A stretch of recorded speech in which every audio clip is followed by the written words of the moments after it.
अस्सलाम वालेकुम स्टूडेंट्स। जैसे कि पिछले लेक्चर में हमने ऑस्मोसिस पढ़ा था और उससे पिछले लेक्चर में हमने पैसिव ट्रांसपोर्ट के बारे में पढ़ा था। तो आज थर्ड जो टॉपिक है मैकेनिज्म ऑफ ट्रांसपोर्ट से, वो है एक्टिव ट्रांसपोर्ट। डिफाइन करते हैं, active transport is the movement of molecules from lower concentration to higher concentration against concentration gradient with the help of energy input. तो इसमें क्या होता है कि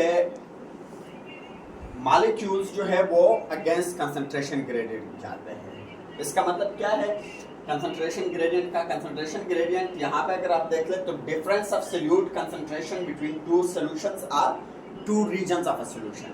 यानी अगर एक तरफ मिसाल के तौर पर ज्यादा हो आपके पास solute, for example this is a semi permeable membrane, इस साइड पे आपने ये सोल्यूट ज्यादा डाला है और इस साइड पे सोल्यूट की कंसंट्रेशन लेट्स सपोज कम है। सो व्हाट हैपेंस के this portion and this portion have different concentrations of solute. दोनों में सोल्यूट का कंसंट्रेशन डिफरेंस है, तो इस कंसंट्रेशन डिफरेंस को हम फिर बोलेंगे कंसंट्रेशन ग्रेडियंट। सो एक मोमेंट होती है with respect to concentration gradient.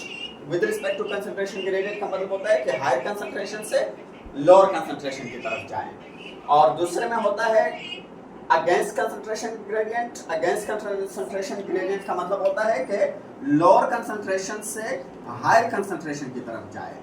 ठीक है, so this is against concentration gradient.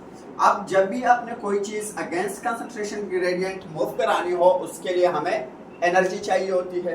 So biological systems में वो एनर्जी दो मुख्तलिफ फॉर्म्स में आती है, जिसमें से एक है एटीपी और दूसरा है केमिकल एनर्जी। अब जब भी आपने किसी भी मेम्ब्रेन के अगेंस्ट कंसंट्रेशन ग्रेडियंट के अगेंस्ट आपने मूव करानी होगी, so you will put energy into it. तो इस तरह के मोशन को, मॉलिक्यूल के मूवमेंट को हम बोलेंगे एक्टिव ट्रांसपोर्ट। एक्टिव ट्रांसपोर्ट के दो टाइप्स है, प्राइमरी एक्टिव ट्रांसपोर्ट और secondary active transport. Primary active transport में क्या होता है कि movement of molecules from lower concentration to higher concentration with the help of ATP, यानी it is using ATP is a source of energy. ठीक है, definition यही लिखेंगे। अब विद द हेल्प ऑफ, आखिर में लिखेंगे with the help of ATP. ठीक है, सो सोर्स ऑफ एनर्जी यहाँ पे एक्टिव ट्रांसपोर्ट में, प्राइमरी एक्टिव ट्रांसपोर्ट में हमारे पास एटीपी होगा। अब इसके एक एग्जांपल ले लेते हैं। एग्जांपल क्या है कि एक आप सेमी परमिएबल मेम्ब्रेन यानी सेल मेम्ब्रेन ले ले। अब सेल मेम्ब्रेन के अंदर अगर आप उसका स्ट्रक्चर याद हो, हमने पहले दूसरे लेक्चर में पढ़ा था। सो this is a lipid bilayer. ठीक है, this is a lipid by layer. अब इस लिपिड बाई लेयर में मुख्तलिफ जगह पे प्रोटीन्स होते हैं। उन प्रोटीन्स के में से एक थे कैरियर प्रोटीन्स, दूसरे थे चैनल प्रोटीन्स। तो channel proteins usually passive transport में काम आते थे, हमने इसके बारे में पढ़ा था। लेकिन जो एक्टिव ट्रांसपोर्ट में काम आते हैं उसमें से कैरियर प्रोटीन्स। ठीक है, यहाँ पे मैंने trans membrane carrier proteins, trans membrane मतलब मेम्ब्रेन के दोनों साइड पे निकल गया है। So it is a trans membrane carrier protein. तो इसमें एटीपीएस एक बहुत फेमस एग्जांपल है, sodium potassium ATPase carrier protein. ठीक है, या इसको नॉर्मली बोला जाता है sodium potassium pump. Sodium potassium pump. अब इस सोडियम पोटेशियम पंप जो होगा, इसको दूसरा नाम हम देंगे एटीपी NAK, यानी सोडियम पोटेशियम एटीपीएस। इसमें क्या होता है कि बाहर वाली साइड पे this is extra cellular fluid, this is the cytoplasm. इस साइड पे साइटोप्लाज्म, इस साइड पे एक्स्ट्रा सेलुलर फ्लूइड। तो एक्स्ट्रा सेलुलर फ्लूइड में सोडियम की कंसंट्रेशन कम ज्यादा होगी और सेल के अंदर सोडियम की कंसंट्रेशन Na की कंसंट्रेशन कम होगी। ठीक है, और इधर क्या होता है कि एक्स्ट्रा सेलुलर फ्लूइड में पोटेशियम की कंसंट्रेशन कम है और साइटोप्लाज्म के अंदर पोटेशियम की कंसंट्रेशन ज्यादा है। सो इसमें क्या होता है कि एटीपी मॉलिक्यूल इस्तेमाल होगा। ये देखिए एटीपी से हमने एडीपी बनाना है, ठीक है, प्लस हमारे पास होगा इनऑर्गेनिक फॉस्फेट।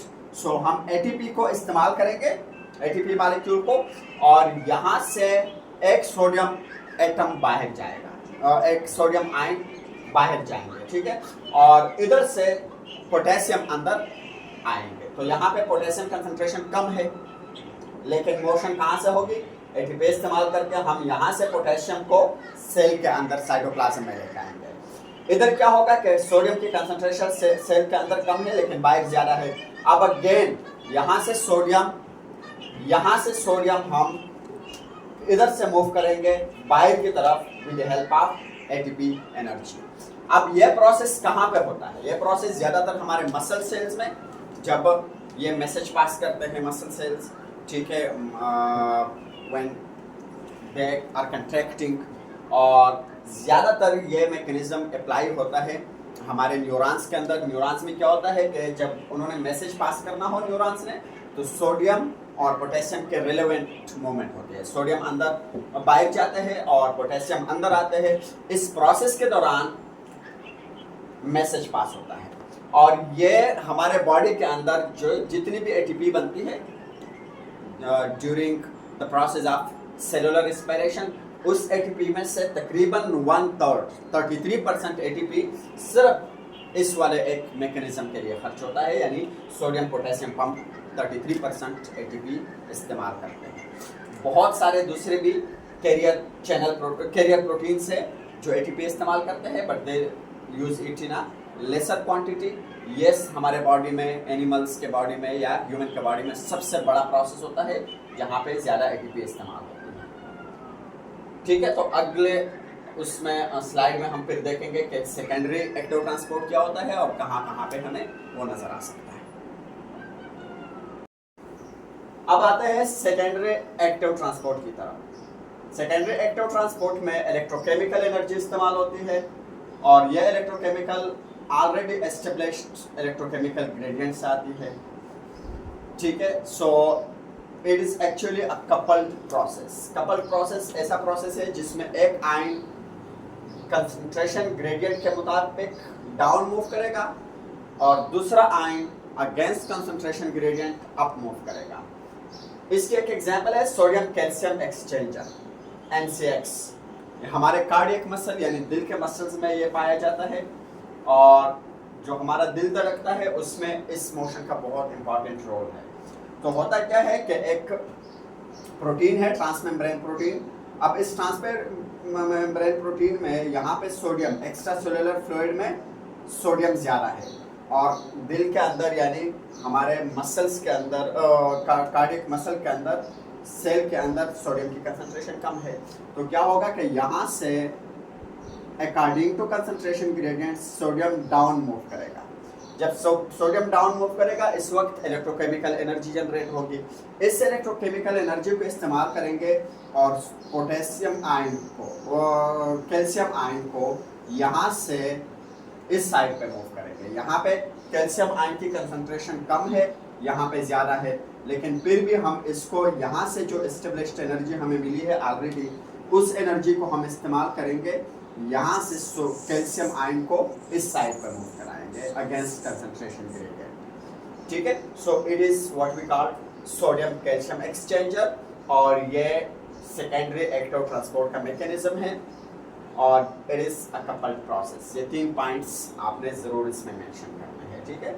और जब इस प्रोसेस को रिवर्स करेंगे कभी कभार, ठीक है, रिवर्स कैसे करेंगे, रिवर्स यहाँ करेंगे कि यहाँ पे सोडियम की कंसंट्रेशन बहुत ज़्यादा हो जाएगी। जब ये प्रोसेस काफ़ी चलेगा तो सोडियम की कंसंट्रेशन यहाँ पे ज़्यादा हो जाएगी, और अब होगा क्या कि यहाँ से सोडियम बाहर की तरफ मूव करेगा और कैल्शियम अंदर की तरफ मूव करेगा, यहाँ से जो एनर्जी हासिल हुई है उसकी मदद से। So this is what we call secondary active transport. और ये काफ़ी प्रोसेसेस हमारे गट के अंदर, जब ग्लूकोज मॉलिक्यूल्स हमारे गट से यानी इंटेस्टाइन से मूव करते हैं हमारे सेल्स के अंदर, इंटेस्टाइन के वॉल्स के सेल्स के अंदर, ठीक है, वहाँ पे भी इसी तरह का प्रोसेस होता है और यहाँ पे भी यही प्रोसेस है।